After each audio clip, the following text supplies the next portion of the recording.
From Global's newsroom at 8 o'clock, the US has cancelled a news conference between the US envoy to Ukraine and Volodymyr Zelensky after he travelled to Kyiv.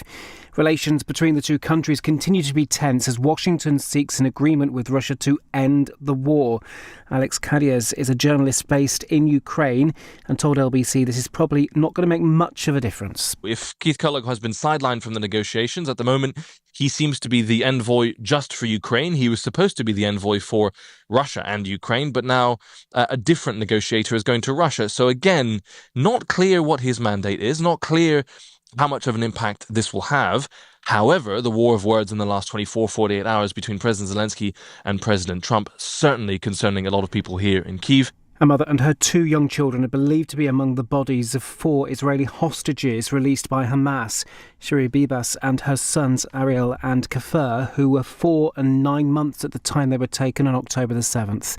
Stephen Brisley's brother-in-law, Eli Sharabi, was released by Hamas on the 8th of February. He's told LBC his heart goes out to her husband, Yarden. Every time their name is put into a search engine now, it's going to be those iconic pictures of the desperate, haunted look of horror on Shiri's face and the innocent faces of Ariel and Kfir with what really struck me, the dummies in their mouths as they were being taken away. It shows the absolute barbarity of these monsters, that they can do that to small children. The family of 83-year-old Oded Lifshitz, who was also taken in the October attacks in 2023, have been confirmed. His is the 4th body.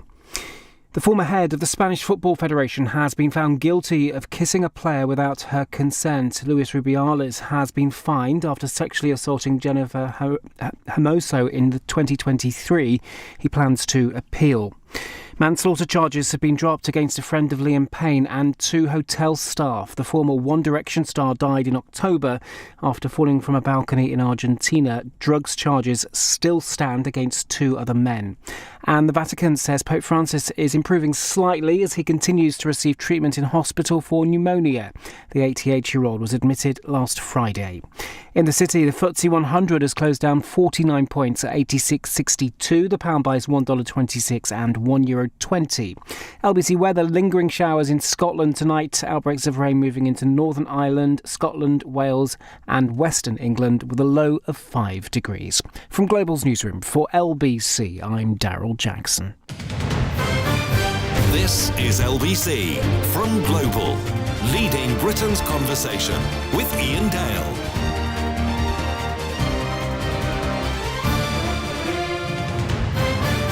Hello, a very good evening. It's 3 minutes past 8 on LBC. Welcome to the programme if you've just joined us. As you know, this time on a Thursday, we like to spend an hour in the company of one person, where I talk to them for half an hour, then you ask them questions.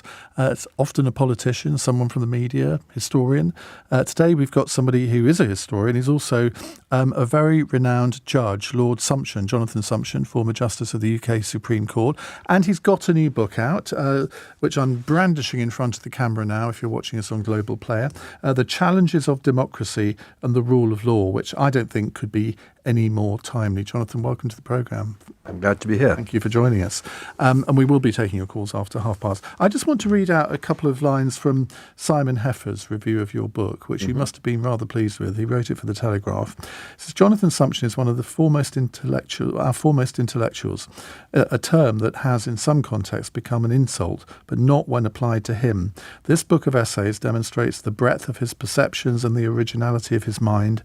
He's known principally as a lawyer and former member of the Supreme Court, but is also an eminent historian, bringing a wider hinterland to his ideas. And I do think that's what makes your writing really unique. You bring sort of all sorts of different perspectives to it. And there's all sorts of different subjects I want to cover in this hour. But let's start off with the relationship between Parliament and the judiciary, which, I mean, I think we can probably both agree has had a few ups and downs over the last 10 years or so. I think the ups and downs have been mainly between the judiciary and the executive. Most of the more controversial recent decisions of the judiciary have been attempts to protect the sovereignty of Parliament from overreaching ministers. Well, I suppose I was partly referring to what happened this week with... well, that's a rather exceptional situation, and it shouldn't have happened. Well, let's just go into that, because I'll just remind listeners that the Lady Chief Justice Sue Carr said she was, quotes, deeply troubled by comments from both the Prime Minister and Leader of the Opposition over a judge's ruling in an immigration case. Do you share her concern at all? No, I don't. And I think that Sue Carr's intervention was probably a mistake. There is a convention that politicians do not abuse judges for decisions they've made. They do not threaten them. They do not insult them. But it seems to me that to say in perfectly moderate language that a judge was wrong is a perfectly legitimate thing to do. If you were to open the pages of any law journal, you would find lots of case notes in which academics and lawyers are saying that this or that decision of the courts is wrong. Now, I find it very difficult to see why politicians should be the one category of person that isn't allowed to say that, in their opinion, a judge is wrong. I have a personal interest in this because in 2012 I published the memoirs of the former Cabinet Minister Peter Hain. Mm-hmm. And in that book, he criticised a judge in Northern Ireland. And the Attorney General in Northern Ireland took great exception to this and threatened to take both Peter and myself, as the publisher of the book, to court for so-called scandalising the court, which dates back to a 1908 Act of Parliament, which, because of what he threatened to us, is now, I think, has been ditched.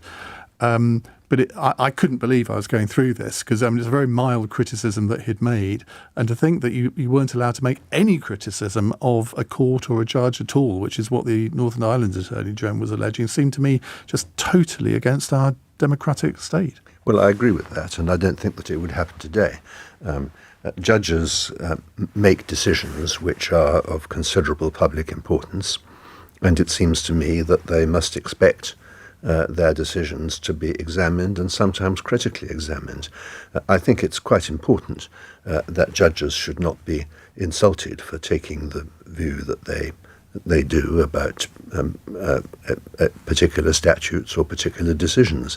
I think that criticism should be expressed in moderate terms, but provided that that's satisfied, it seems to me that to criticise a judge is no more offensive than to criticise any other person in public life.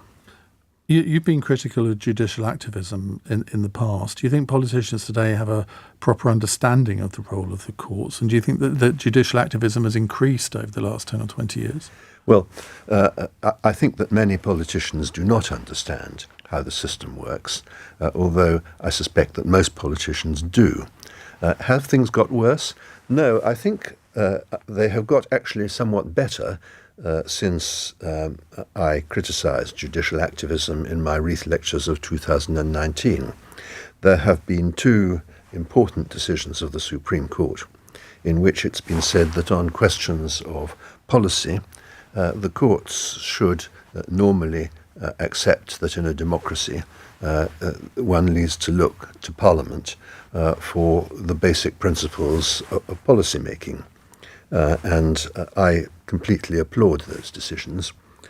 It remains to be seen how far their implications will be worked out by the lower courts. But the signs are that a new generation of judges is looking in a much more balanced way at the problems of the relations between the courts and other branches of the state.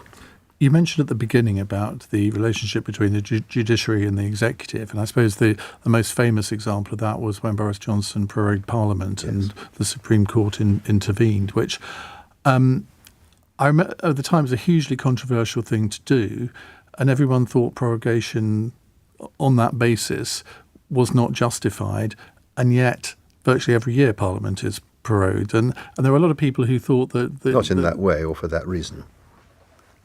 Well, does it matter what the reason is? Oh, I think it does.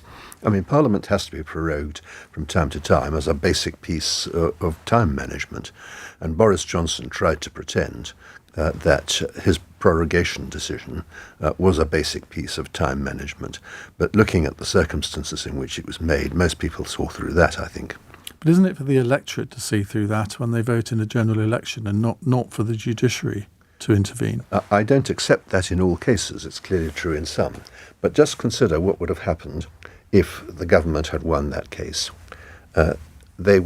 you have a public power, a power to prorogue Parliament, which is effectively, although nominally part of the Queen's decision, it's actually part of her ministers. So you have a public power, and the Prime Minister would have been answerable to absolutely nobody for the way that it was used. Not to Parliament, because it would have been prorogued, not to the monarch, because by convention the monarch's decision is actually made by her ministers, and not to the electorate, because the next election is some years away, and there is no institutional mechanism by which, between elections, the electorate can express their views or control the executive. It's the function of Parliament to control the executive, and Parliament was the very institution which Boris Johnson wished to sideline.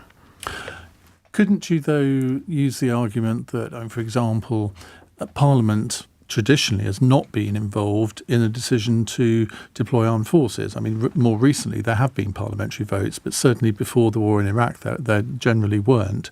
And therefore the same argument could be deployed there, that the Prime Minister makes a decision and can't be held accountable for it until the next election. No, because the Prime Minister is always accountable to Parliament. If he loses the confidence of Parliament, for whatever reason, whether it's because of sending troops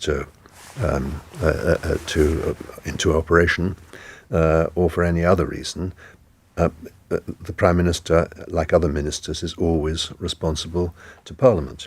In fact, progressively, there have been many exercises of the royal prerogative in the area of defence and foreign policy in particular, which are now routinely submitted to Parliament. There's been a convention for a long time that although treaties have no force of law internally, unless given statutory effect by Parliament, Parliament will be invited to consider treaties which are made by the executive. Equally, it's been clear since the beginning of the current century that decisions to send troops into operational arenas outside the United Kingdom will be discussed with Parliament before they happen. Several people are already asking this on text. An example here from Jim, who says, please ask Lord Sumption whether he thinks that the judiciary has been politicised. No, I don't believe that they have. It was widely thought in the wake of the Gina Miller decisions that this was motivated by the views of the Supreme Court about Brexit. I can assure him and anyone else who asks this question that is simply not true. I happen to know what the views are about Brexit of, I think, virtually all my colleagues. Oh, do you? Of the time. Do you share? I'm certainly not going to tell you about them. But what I can say is that in the first Gina Miller decision, there was a dissenting minority, but the question whether you were in the majority or the minority had absolutely no relationship to what people thought about Brexit. It's not a political decision, it's a matter of legal analysis. I always thought that was quite an interesting one, because traditionally, I mean, you look at the way that the judiciary are depicted in TV dramas, and it's always the judge is always some sort of Sir Bufton Tufton, sort of rather old-fashioned type person who you might think might have been more predisposed to supporting Brexit. So you can never.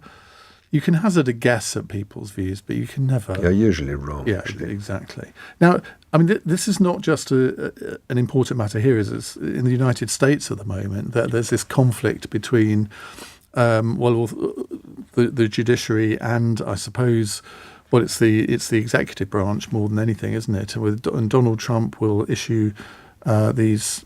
What are they called? Executive orders, which I'm sure British Prime Ministers would love to be able to do. And then they're challenged by an individual judge in a state that nobody's really heard of very much. He has to be a federal judge.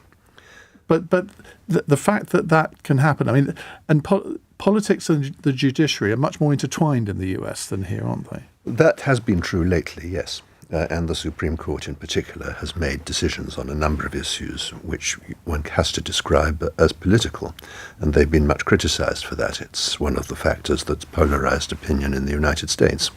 But do you also think, and I remember thinking this last year when all of these different court cases against Donald Trump were being held, they almost turned him into a martyr figure to some people, and there was an interference in the political process that was almost tangible. I don't think it was an interference with the political process.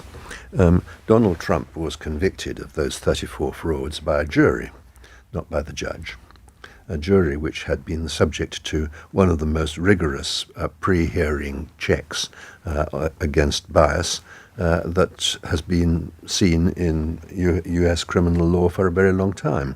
So his conviction, I don't think, can be described as the judiciary entering politics. I didn't mean that case in particular, but I think there were so many cases being brought against him that yes. he was able to portray himself as a victim. Yes, and certainly those who sympathised with him would certainly have seen him in that light. But the fact is that he encouraged a great mob to invade the Capitol on the 6th of January in order to interrupt the confirmation of the election results. On any view, that was not just a crime, but a rather serious crime. I mean, my own view about the other notorious case, which is the case in which he was accused of fraudulently concealing the true purpose of some election expenses, that seems to me to have been a pretty minor kind of fraud. And I think there is some force in the fact that because he was such a prominent person and such a controversial one, it was more likely that he was going to be prosecuted for things that other people might not have been prosecuted for, even if they'd done it. But I think that if you are a very prominent person, you must expect to attract the attention of law enforcers. It may be that fudging your documents is a very common practice, but you're much more likely to be caught and put in front of a jury if you are as famous as Donald Trump is. James says, why are you, meaning me, so determined to defend a proven liar over his blatant misconduct?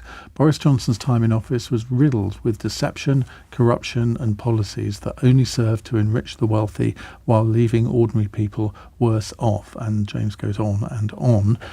I wasn't defending him. I was slightly playing devil's advocate and putting questions to my guest, which is, after all, my role. I didn't think that you were defending him.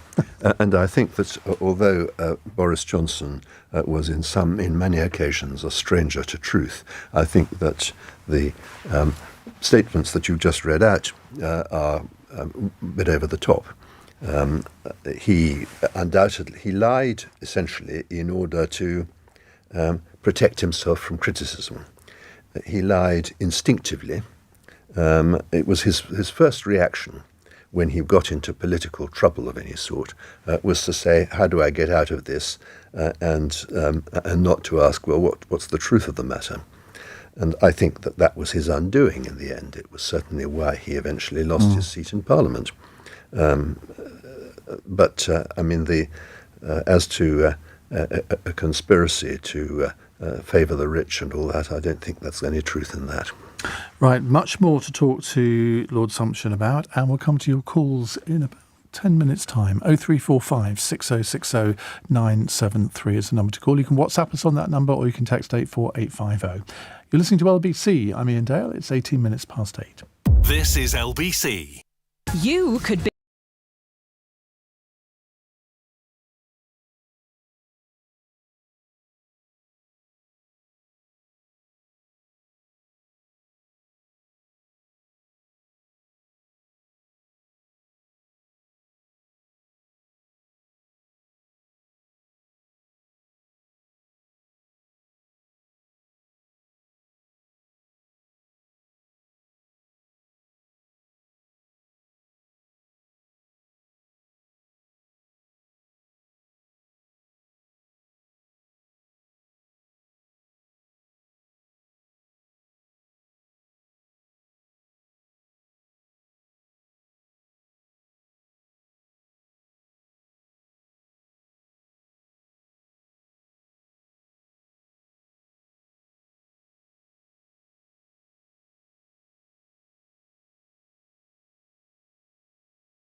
on LBC.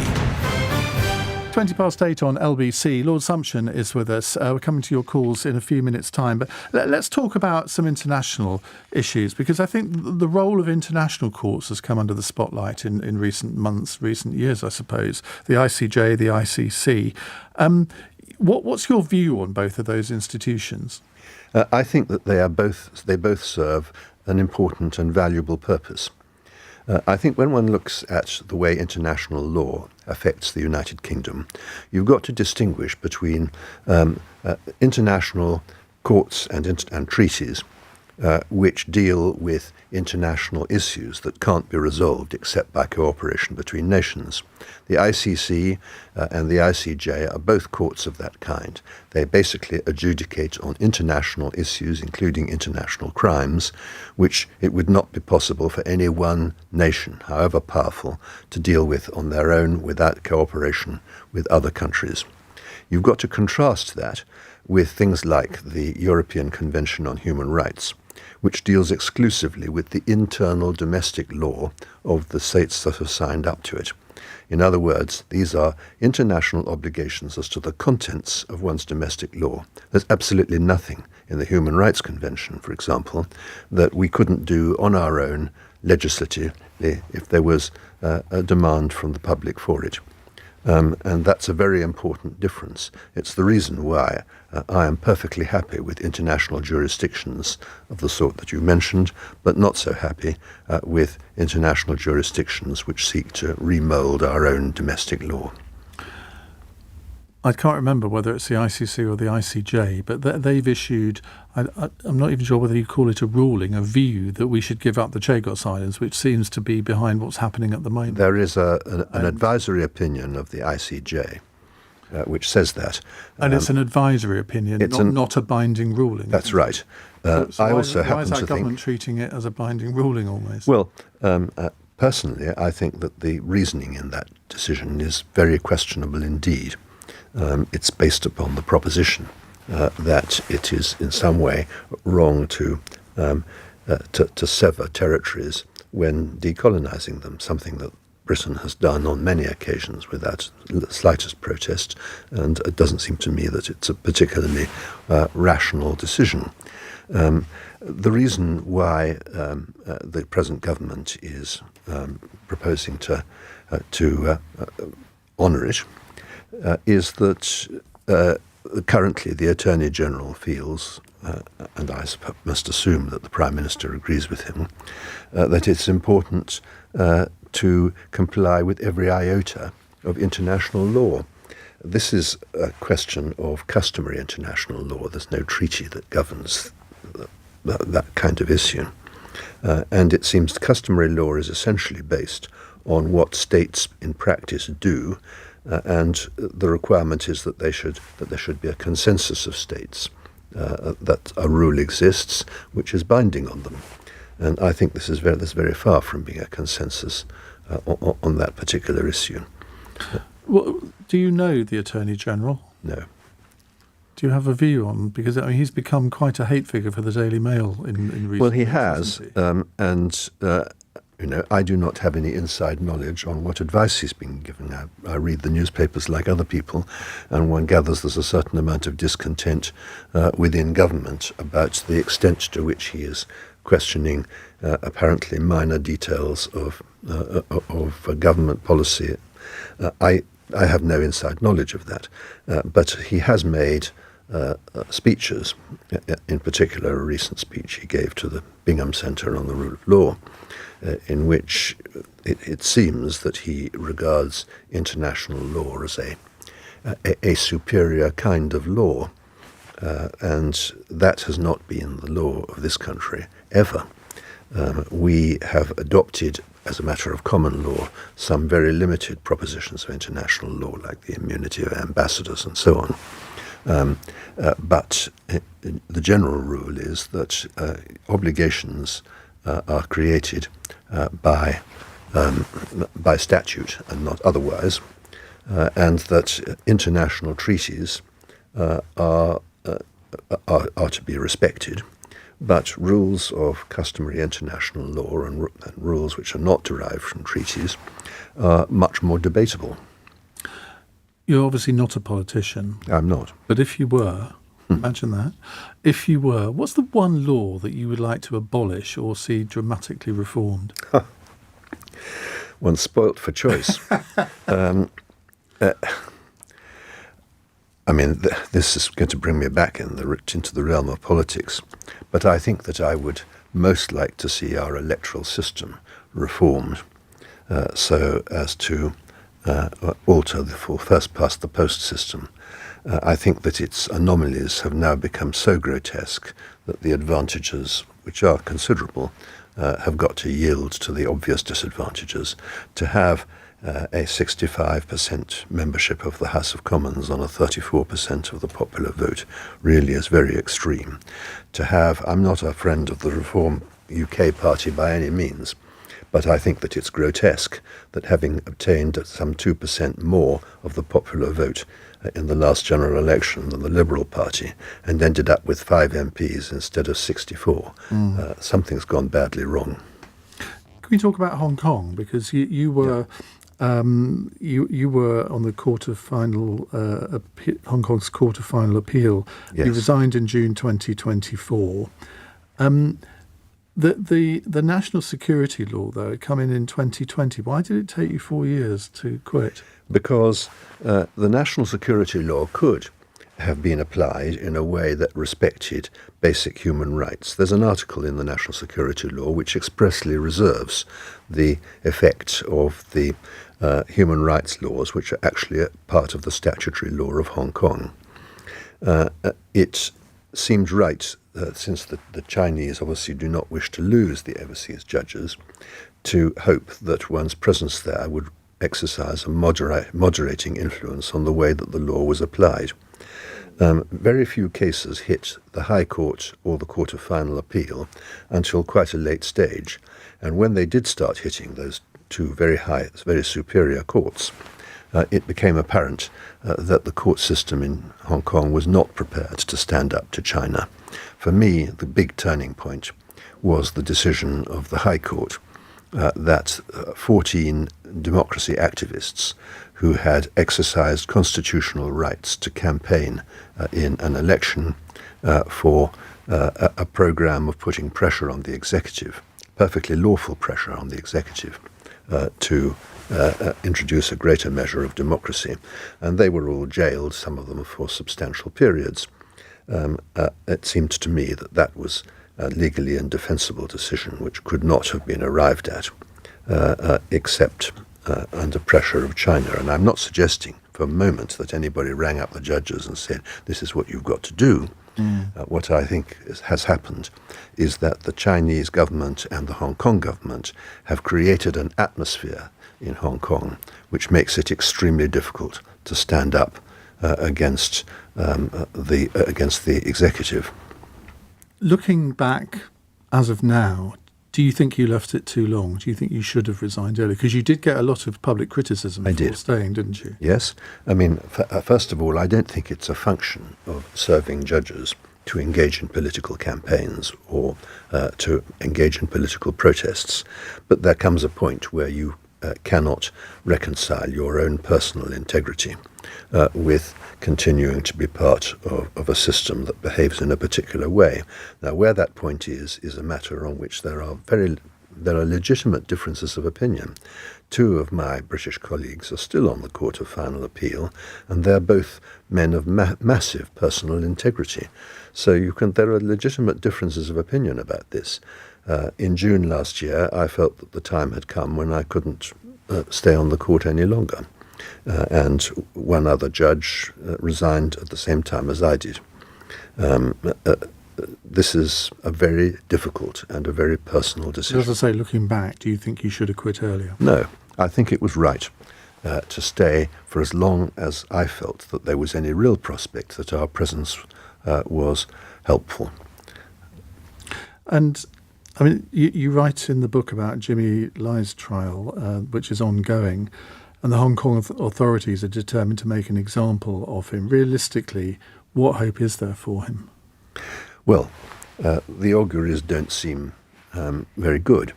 I mean, he, as I understand it,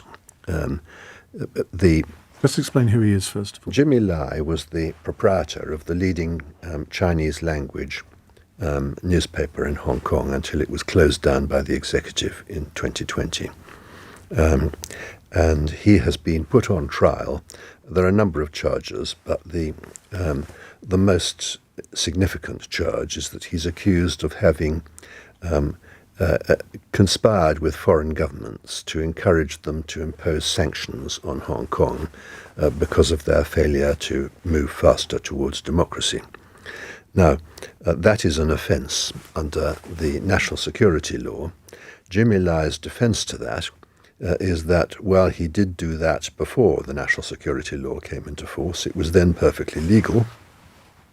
And he stopped doing it when the national security law came into force, which was in fact only about 2 months before he was arrested. Now, that's the issue, basically. I am not optimistic about the outcome, given the way that the High Court has behaved on the equally significant case of the 14 democracy activists. But I think we must reserve judgment and wait and see. Neither of these cases have gone to the Court of Final Appeal, and their decision will be extremely interesting and a severe test of the rule of law in Hong Kong. Before we go to the news, Chris has the most difficult question you're going to get in this hour. Lord Sumption is a very serious man. What does he do to relax? I listen to music. I drink wine with my friends. And I garden. All very uncontroversial and agreeable activities. Anything completely maverick that you wouldn't expect, that people wouldn't expect? Well, I write history. People have got used to that idea now. But, that's my equivalent of bell ringing or Morris dancing or repairing old bangers. OK, right, we're going to come to your calls in a moment. If you've got a question for Lord Sumption, it's 0345 6060 973. 8:32 news headlines with Daryl Jackson. A news conference between Volodymyr Zelensky and the US envoy to Ukraine has been cancelled at Washington's request. The Ukrainian president has been holding talks with Keith Kellogg. US-Ukraine relations remain tense. A former UK Supreme Court judge has told LBC England and Wales's most senior judge was wrong to speak about comments made by the Prime Minister and the Conservative leader in Parliament on an immigration case. Lord Jonathan Sumption told us Lady Chief Justice Sue Carr shouldn't have intervened after saying she was deeply troubled by the comments. And Luis Rubiales says he will appeal after being found guilty of sexually assaulting Jennifer Hermoso at the World Cup final. The former head of the Spanish Football Federation has been fined €10,000 for kissing her at a medal ceremony in 2023. LBC weather: lingering showers in Scotland tonight, outbreaks of rain moving into Northern Ireland, Scotland, Wales and Western England, and a low of 5 degrees. This is LBC. Thanks to their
LBC with Iain Dale. Call 0345 6060 973.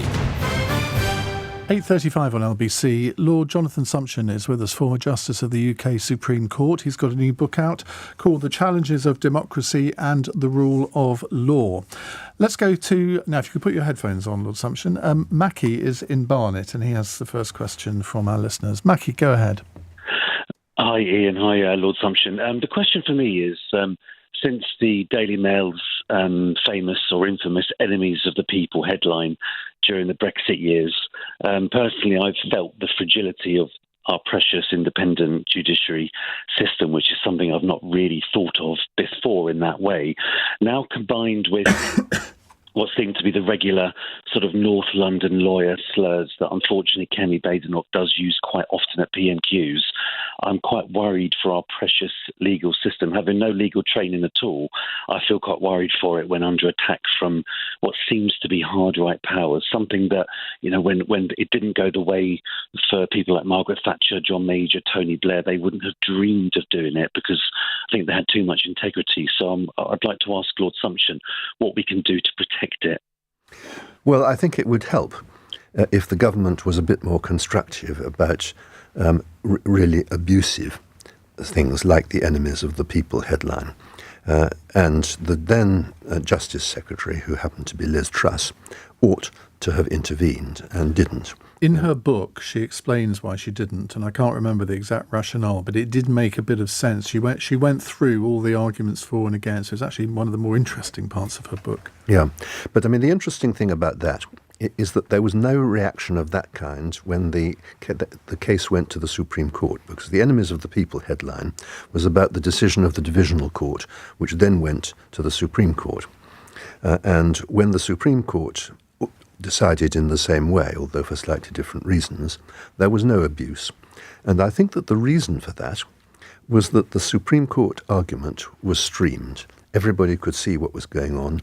Everybody could see that this was not an argument about politics. It was an argument about law and some pretty obscure principles of law which had been dug up and became relevant.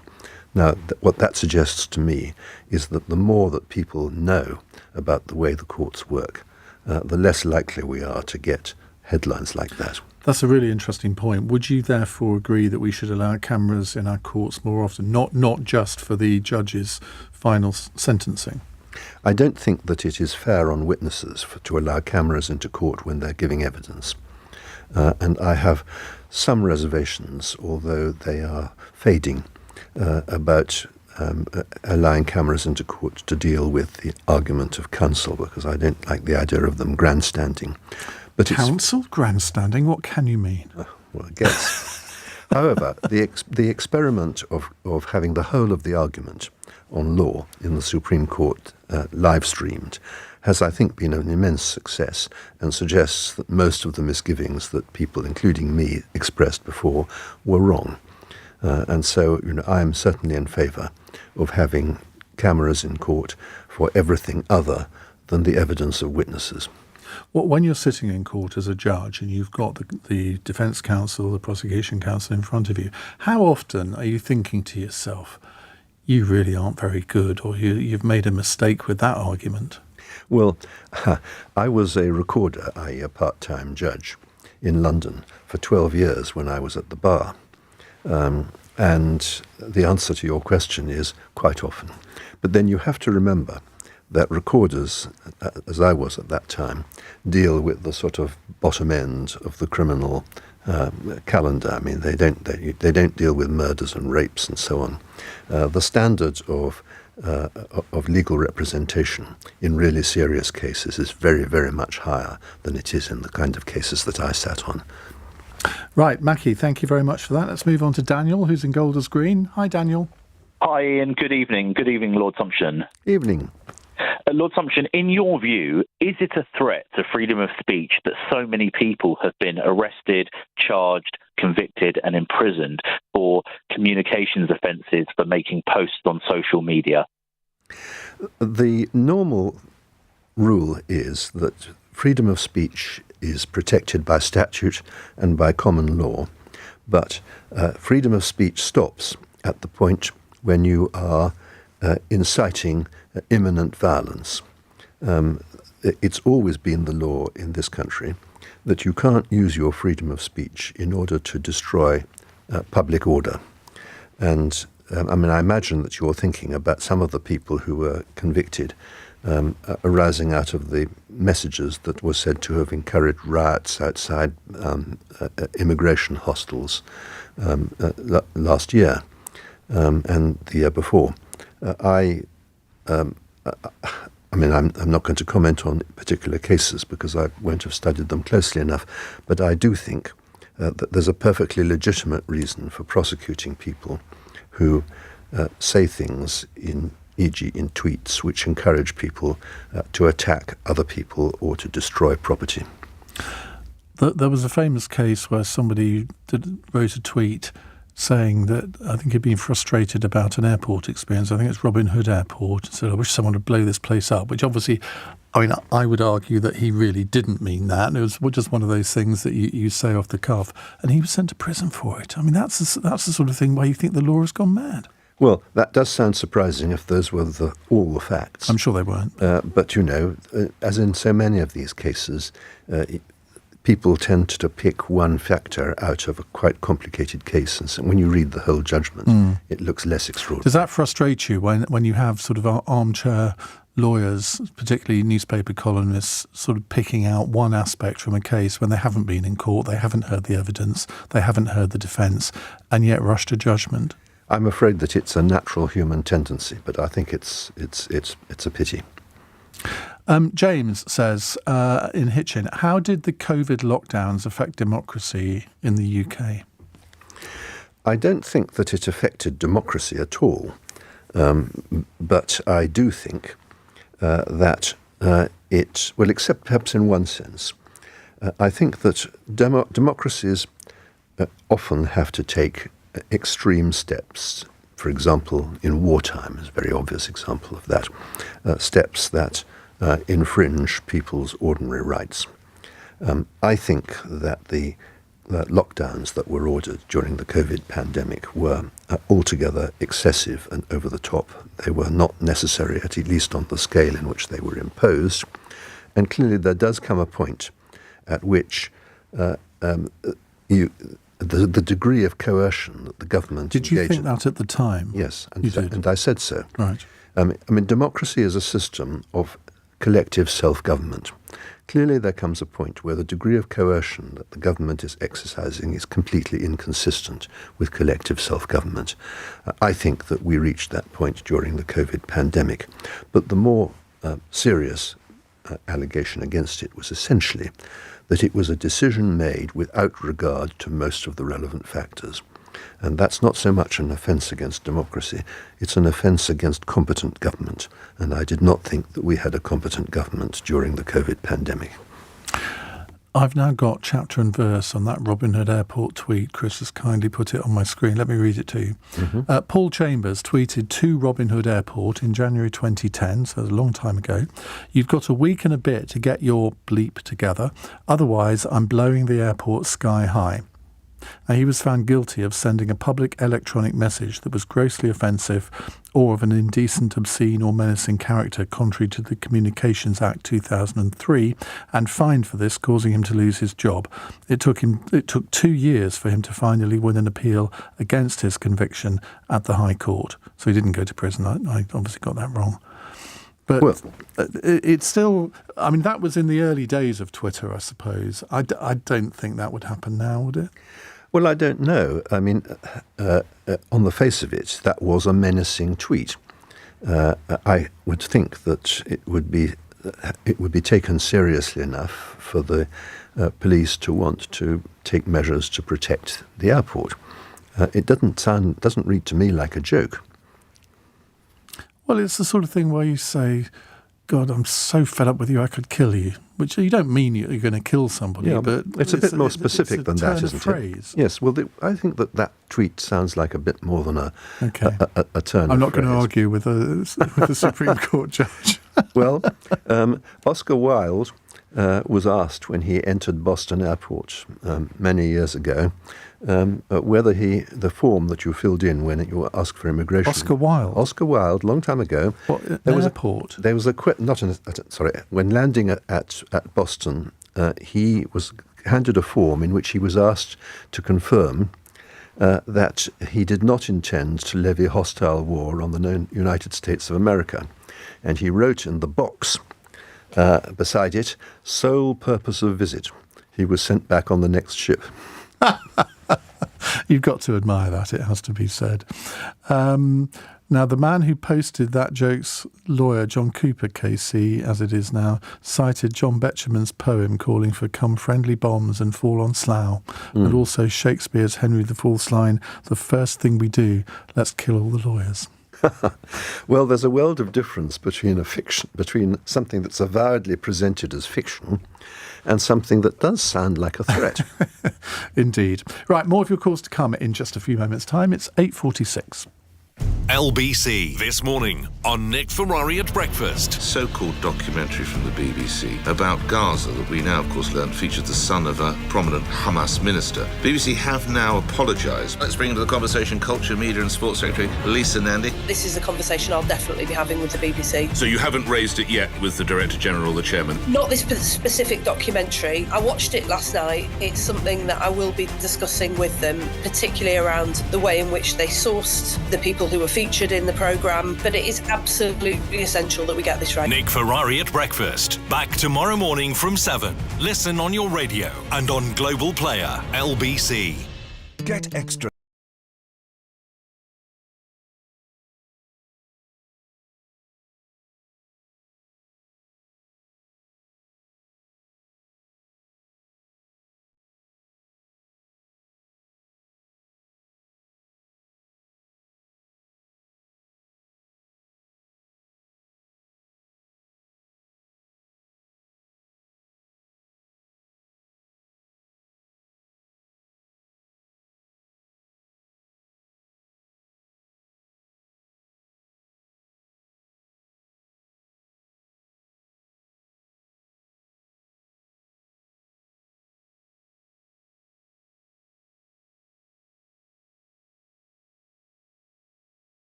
On LBC. 8:49 on LBC. My friend Baroness Aisha Hazarika is listening to the programme and she says, loving this chat with Lord Sumption. I've never heard you so well behaved. Well, I don't know what we put that down to, but there we go. Right, let's go to more of your calls. Kevin is in Basingstoke. Hello, Kevin. Hello, Ian. Hi. My question is, can Donald Trump still be called the leader of the free world after calling Zelensky a dictator and accusing him of starting the war in Ukraine? Well, the short answer to that is no, of course not.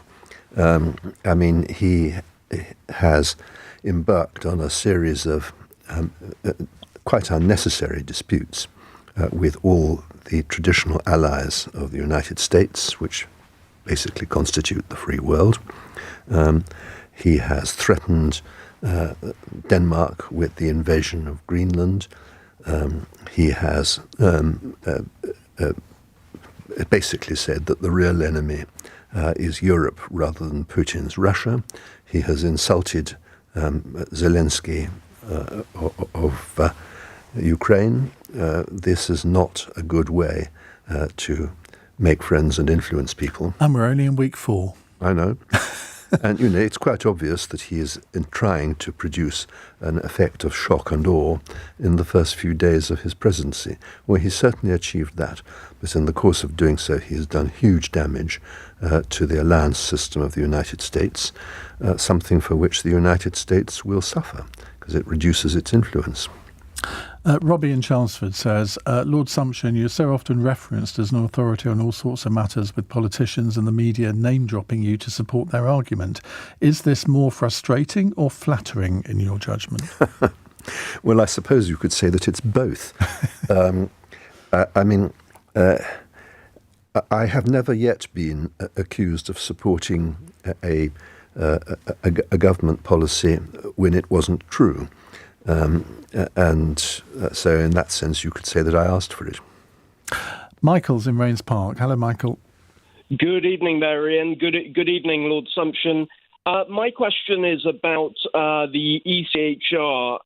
Lord Sumption wrote an article in The Spectator a few years ago, and also mentioned in his Reith lectures that he might be agreeable to the UK withdrawing from the ECHR, and something related to that is that Lord Sumption mentioned that there may be social differences between European countries. I think also a social difference between members of the judiciary and ordinary people. It comes in the way of salary. I mean, judicial salaries may not be as high as you can make in private practice, but if you've been on a very high salary like that for many years, it can lead to you living on a slightly different planet to other people. And I wonder whether some of these decisions coming from the ECHR that people are allowed to remain in the UK based on the intolerance of certain types of chicken Michael, nuggets, do you have a question? Maybe on that basis. So I just wondered if Lord Sumption could elaborate on his agreement to the UK withdrawing from the ECHR. And also I wondered if he may comment on his opposition to political involvement in Supreme Court appointments in the US. Thanks a lot. Thank you. Okay, Michael. That's a fairly large agenda. Let me attack at least part of it. There are two basic problems about the ECHR. One is that it makes up the law as it goes along. It extends the scope of the rights in the convention way beyond the text, which is the only thing that the state parties have ever actually agreed. So for that reason, it's not really consistent with the rule of law. The other problem is that it deals with intensely political issues, which in a democracy ought to be decided democratically by the representatives of the electorate. I think that those are two very serious problems to be getting on with. I think that the problem about immigration is that the issue of immigration has tended to hijack the whole issue about the European Convention on Human Rights. There are many reasons why it's very difficult to deport people, and the Human Rights Convention is very far from being the most important of them. The most important reason we can't deport people is it's very difficult to find other countries that are prepared to accept them. In addition, there are other conventions which nobody has suggested we should leave, such as the Refugee Convention, which is a particularly important set of international rules about the treatment of refugees. So I think we should leaving immigration out of it. The basic problem that's raised by the ECHR is that confiding political decision-making to an international tribunal is simply not consistent with a democratic constitution. The only question that's really worth asking is this a sensible way for a democracy to make law? Craig is from Craig in Burton has got an allied question to this. Now, I haven't heard of this case, so I don't know if you have, but he says, could you ask Lord Sumption if he believes the recent chicken nuggets deportation case is more a matter of the ECHR activist judges or informed reporting? Is that something that you know about? Well, I'm aware of the case from newspaper reports, but I haven't read the judgment. In my experience, it's very common for criticism of particular decisions to be based on one minor aspect of a judgment, when you read the whole judgment, you realize there's a whole range of considerations that have been taken into account. So without actually reading the judgment for myself, I really am not in a position to say whether I agree with it or not.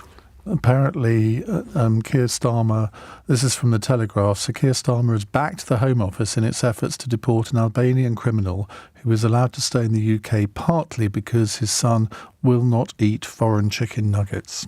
Right. Well, if that's the only reason for the court's decision, it sounds to me as if it was pretty rum. Note the word partly. Yes. So I suspect it wasn't. Well, I think that's probably right. Indeed. Mary says, Lord Sumption's coherence and fluidity of speech is refreshing to my ears and mind. How does he account for this? Reciting poetry when young? I'd like my children to hear more voices like his on the radio. Well, there you are. Well, I've spent a lot of time thinking about these issues, and that puts me in a easier position than politicians who commonly appear on this show, who are asked to react to things which they've only had about half a day's time to consider. These are long-standing issues which it's much easier to deal with rationally. John in Cambridge has our final question. Hello, John. Hello, sir. How are you doing, Ian? Good evening, sir. Evening. And I've got a personal question to ask. I was wrongly convicted in 2003 for having a migrant on the back of my vehicle. I was a Continental lorry driver. And I got sent to prison for 3.5 years. I appealed my court case. It took them 18 months to clear my name. I did receive compensation, but the compensation is not important. It was the time they took from me. And I've never, ever received an apology from the courts, even though it'd be 2025 now. It's something that bothers me. Even when you hear all these miscarriages of justice over the years, why is it that the courts can't apologise? It would make them more human, sir, if you don't mind me saying that. Well, sometimes, of course, they do. And I think that when there has been a miscarriage, I don't know the details of your case, but when there has been an obvious miscarriage of justice and something's gone badly wrong, and an appellate court then reverses the decision of the court below, they do sometimes apologise, and I certainly think that it's right that they should do so. As for the delays, well, the delays are scandalous, and I think everybody accepts that. There is a huge backlog in the system. And judges are doing their best, but the basic problem is that they are under-resourced. There aren't enough judges, there aren't enough courtrooms. It shouldn't take 18 months to mount an appeal from somebody who's already been locked up. Lawrence says, does the Lord ever watch Rumpole of the Bailey? Oh, I did, yes. When you watch these legal dramas, do you sort of slightly tear your hair out? Because they aren't. Usually they're hopelessly unrealistic. But John Mortimer was himself a barrister, and when he wrote those things, he tended to get the details right. And anyway, they were comedies, and one can forgive a great deal of somebody who writes such funny and witty comedies. Well, I'm not going to say you've written a funny book, but it's a very, very engaging book. It's called The Challenges of Democracy and the Rule of Law. It's published by HarperCollins at the remarkably cheap price of $18.99. Profile Books. Was it Profile? I do apologise to Profile Books. They're a fabulous company. They are. So do buy the book, and we'd love to have you back again in the future. It's been an absolutely fascinating hour. Thank you very much indeed. Now, after the 9 o'clock news, we are going to turn our attention to the so-called Benin bronzes. The British Museum has come under fresh pressure to hand over its Benin bronzes after the Netherlands returned more than 100 of the artefacts to Nigeria. This is a little different from the usual discussion that we have about the Elgin marbles, or the Parthenon marbles, as some people call them, because they were looted from Nigeria when the British invaded in 1837. Was it 1837? No, 1897. So if Holland